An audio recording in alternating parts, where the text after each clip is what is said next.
Gabrielle Bonnel Coco Chanel was a French fashion designer and businesswoman. The founder and namesake of the Chanel brand, she was credited in the post-World War I era with liberating women from the constraints of the corseted silhouette and authorizing a sporty casual chic as the feminine standard of style. Among her many quotes, "I don't care what you think about me. I don't think about you at all." The Chanel jacket is our focus. We'll go inside and discover the secrets, all today on Fit to Stitch.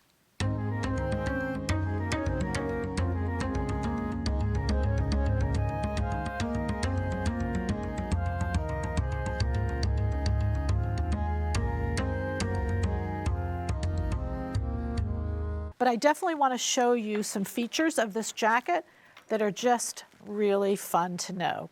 And some, to me, to be honest, were a little surprising. I thought maybe I'd see something different than when I did. I've opened a jacket before that's a Chanel, but every jacket's a little bit different. Believe it or not, they're not really just all the same all the way across the board. So if you know or not, if you reach inside a sleeve, and it's usually the left sleeve, well, that's the right sleeve, it's usually the left sleeve, and I'll turn it inside so that you can see. This is how they close up a jacket. And so if you look on the left sleeve, what you'll see is the seaming is done with just like a little pinch. The fabric's pinched together, they top stitch it because they can work from the inside of the jacket, they can turn the whole thing out and then all of a sudden just seal it up there. So it's the left sleeve that if you always go into, you can see where they closed up the jacket. That's most of the time. Today what I did is I've opened up the bottom so that we don't have to go through the sleeve and it's just a little bit easier. I only opened up half so you could really authentically see what's going on here. But again, this was just fun. And you know, maybe you have to be a little weird to think it's fun, but it was just really fun for me. So I'm gonna take out these pins so that we can see a few traditional parts of a Chanel jacket. First off are the chain. The chain originally was a 24 karat gold. It is no longer a 24 karat gold. In fact, usually what it does is it matches the buttons. So whatever the coloring of the buttons is generally what they'll color the chain or use those colors of chain. I used a caliper because what I wanted you to see, the chain was originally put for the jacket to have weight. That's actually changed over the years. They still put the chain in simply because it's traditional, but its role has changed because you think back from when these first jackets were released to now, fabrics have just come so far. They don't need the chain, they don't need the drape, they're just, the manufacturing of those fabrics are so much better. But the chain for those who wear Chanel are just, you know, a necessary part. So I went ahead and used a little caliper and I put it on the chain and I weighed the chain. So keep in mind that this is going to measure 3 millimeters. And then what I did is I got a chain. I went to a jewelry store, which is the best place. Like I first went to Home Depot, that didn't work. But I went to a jewelry store and this actually measures 3.5. But keep in mind that I had to go a little bigger to get the weight to balance out.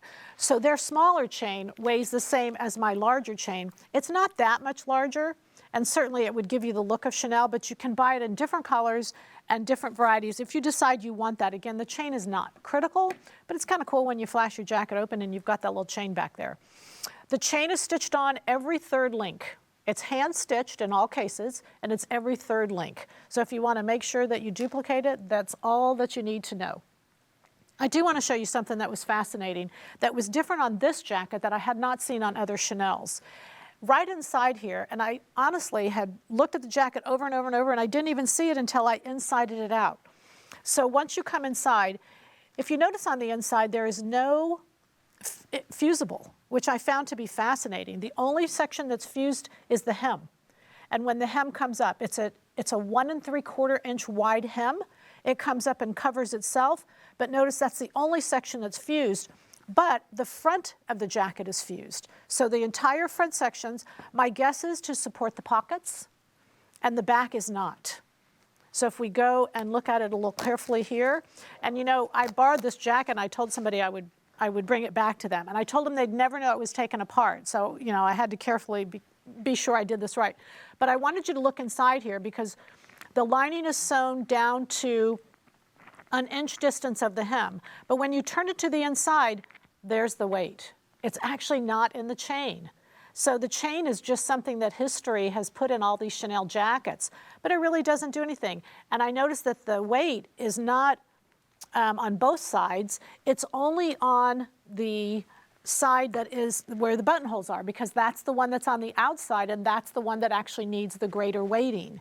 So this is just so much fun to look inside. Nothing spectacular inside at all. Your shoulder pad and your header still done identical to how we do them today. There's a sleeve head.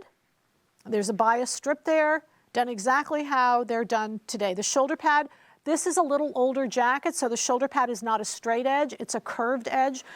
Just to make sure you know where I'm going, it's out here. That would really look outdated today. Well, no, I shouldn't say outdated. It's just a little different look than what's current today. It's got a straight shoulder pad rather than one that's capped like that. This would be more reserved for like a raglan sleeve as opposed to a set-in sleeve. So that's just a fun little information to know.